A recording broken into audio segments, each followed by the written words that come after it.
Chega agora o registro da Gabriela Coelho, que estava acompanhando a ação da oposição no encontro com Augusto Aras, o Procurador-Geral da República. Sim, o Procurador-Geral da República recebeu os representantes da coligação de Lula, que fizeram 2 pedidos para ele. Primeiro, para que federalizasse o assassinato de Marcelo Arruda em Foz do Iguaçu, ou seja, deixar sob a guarda do Ministério Público Federal e da Polícia Federal o avanço das investigações. A segunda questão era apresentar para Augusto Aras uma representação que o Caio Junqueira trouxe aqui para vocês na CNN, na qual acusam Bolsonaro de suposto crime de ódio. Pois muito bem, Augusto Aras recebeu esses 2 pedidos, a apuração da Gabriela Coelho, mas, segundo os parlamentares que estavam já saindo da Procuradoria-Geral da República, Aras disse que, a respeito da federalização do caso, vai esperar que o inquérito do Paraná seja concluído. Ou seja, indicou que neste momento nada vai fazer, vai aguardar a continuidade da investigação no Estado. Em segundo lugar, sobre Jair Bolsonaro, Aras, segundo os parlamentares foram falar com ele, disse que tem acompanhado os atos violentos e que tratou de maneira genérica qualquer relação com o presidente da República, ou seja, não deu sinalização também a esse respeito. Vem para cá a Renata, o Yuri e o Leandro Rezende. Sai então aí essa fala de Aras, olha, eu estou de olho, estou acompanhando, vamos ver, nada significativo. A apuração da Gabriela Coelho, então, federalização neste momento ele não vai se mover, deixou muito claro que vai aguardar a investigação do caso em Foz do Iguaçu. E a respeito dessa onda de violência e a investigação de Bolsonaro, disse, eu estou acompanhando esses atos e that's it. Eu começo com você, Yuri Pita. Indo de trás para frente, em relação a esse acompanhamento de atos violentos e antidemocráticos, isso é obrigação do Procurador-Geral, independentemente do contexto em que isso ocorra. Ou seja, isso é uma obrigação constante e permanente de quaisquer autoridades das instituições que existem num Estado democrático de direito. A democracia exige uma vigilância eterna e permanente, é exemplo do que se costuma dizer em relação à liberdade. Sobre a questão da federalização, por um lado, deixa em aberto, ainda que dê uma escanteada dizendo que não é o momento, que vai aguardar o trabalho da Polícia Civil do Paraná.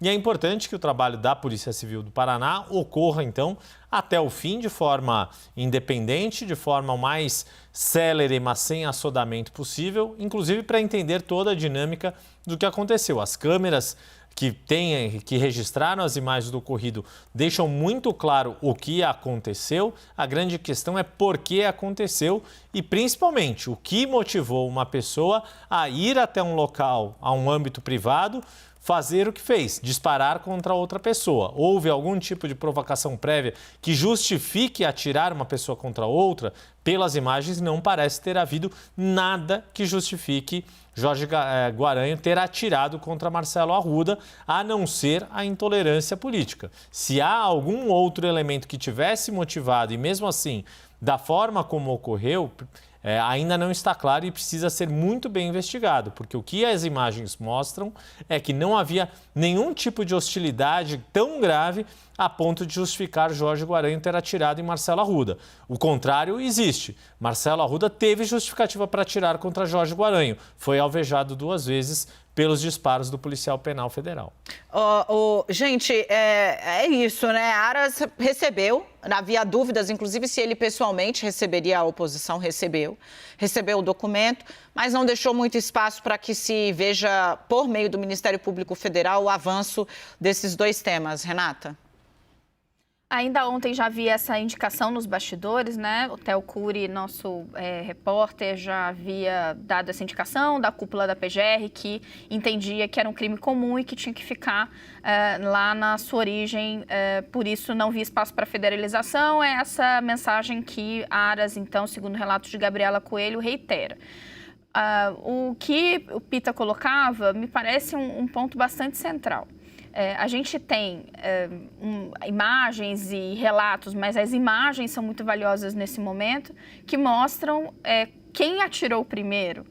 Se você pudesse, e a gente tem ouvido esses argumentos do lado do governo Jair Bolsonaro, ainda que detalhes de como a briga começou surjam e nos ajudem a entender todo o contexto, a gente não pode pensar em nada que justifique alguém sair atirando se não for um ato de legítima defesa, de um processo ali imediato para tentar se defender. Não é o que a gente vê nas imagens, isso fica muito claro. Mas a investigação, e aí me parece que ainda que não haja federalização, esse movimento protagonizado pelo PT, pela oposição, serve a isso, é chamar a atenção para a investigação, para que ela traga todas essas respostas de forma rápida e satisfatória. E não haja o tipo de desconfiança que o próprio PT detectou a quente ali logo depois do ocorrido, dessa tragédia, que é o fato de se você tinha integrantes da investigação com algum tipo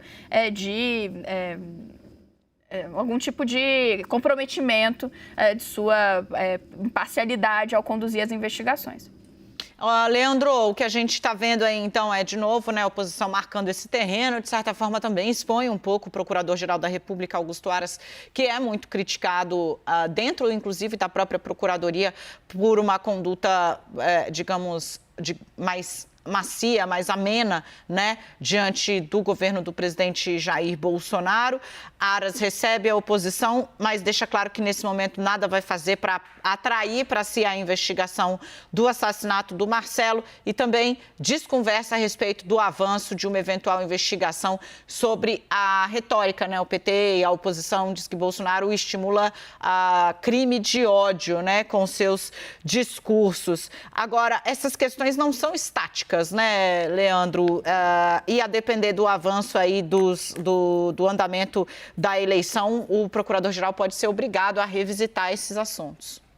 Pois é, o Aras ele é muito pressionado por ter uma postura ali mais próxima do presidente Jair Bolsonaro. A oposição sempre questiona disso. Foi assim na CPI da pandemia, por exemplo, quando o relatório final foi apresentado, a gente logo acompanhou uma série de embates entre os senadores que faziam a maioria da CPI da pandemia e o Procurador-Geral da República, Augusto Aras. Até aqui na CNN ele concedeu entrevista, depois o Randolfo Rodrigues concedeu entrevista também. Enfim, esse é um embate que está dado já da oposição sempre dizendo que o Aras um pouco passa a mão na cabeça ali de atitudes do presidente Jair Bolsonaro. Nesse caso da retórica política, da retórica violenta que a oposição fala sobre o presidente Jair Bolsonaro, ele já falou, como você lembrou agora há pouco, Dani, que esse é um aspecto da seara política. O que eu queria destacar só é que esse pedido de federalização, ele é um expediente bastante raro na justiça brasileira. Estou até com material do STJ, Superior Tribunal de Justiça, aberto aqui, que é o STJ quem avalia esses chamados incidentes de deslocamento de competência, quando a Procuradoria-Geral da República diz o seguinte: olha, no Estado esse crime não vai ser investigado. As autoridades estaduais não têm capacidade, ou por influência política, ou não estão fazendo o seu trabalho direito, então por isso que a gente quer chamar essa investigação para a gente e federalizar a investigação. Esse é um expediente raro. A gente tem casos, por exemplo, como o da missionária Dorothy Stang, que foi o primeiro incidente de deslocamento de competência, que foi proposto pela Procuradoria-Geral da República em 2005. Era um caso que gerou uma comoção internacional muito grande e o STJ chegou e falou: olha, não é para federalizar, esse caso fica lá no Pará, que é onde a Dorothy Stang morreu. Então, eu só estou fazendo essa ponderação mais uma vez, agora trazendo esse exemplo, porque se trata de uma retórica política, o PT está no seu papel, mas é algo que está previsto no ordenamento jurídico brasileiro que é muito difícil de acontecer, Dani.